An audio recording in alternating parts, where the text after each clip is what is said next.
पौना से खबर है जहां 25 साल किशोर बीबी को मुबैना तौर पर उसके खामन अमानुल्लाह ने डंडों सोटों के वार करके कत्ल कर दिया और फरार हो गया। पुलिस के मुताबिक अमानुल्लाह ने किशोर बीबी के साथ पसंद की शादी की थी। पुलिस ने नाश अपनी तहवील में लेकर कार्रवाई शुरू कर दी। मजीद जानते अपने नुमाइंदे नासिर अली से। जी नासिर, बताएगा क्या मामला है?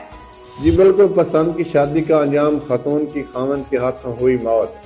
थाना बवाना की हदूद चक नंबर 222 में कत्ल की लफ्ज़ वारदात सामने आई है, जहां 25 साल किशोर बीबी को मुबैना तौर पर उसके खामिन अमानुल्लाह ने डंडों सोटों के वार से कत्ल कर दिया। खानदानी जरा के मुताबिक किशोर बीबी ने 3 साल पहले अमानुल्लाह से पसंद की शादी की थी। अमानुल्लाह की पहले भी शादी हुई थी और घरेलू नचाकी रहती थी। अमानुल्लाह ने पहली बीवी के प्रेशर से किशोर बीबी पर तशद्दुद किया और उसे जान से मार दिया।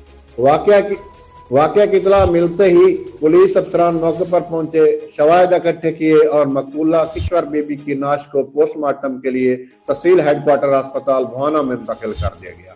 पुलिस के मुताबिक मुलजिम मौके से फरार हो गया। हस्बे ज़ाब्ता कार्रवाई अमल में लाई जा रही है। बहुत शुक्रिया नासिर अली, आप हम तफसीलात रखें। गढ़ महाराजा के इलाके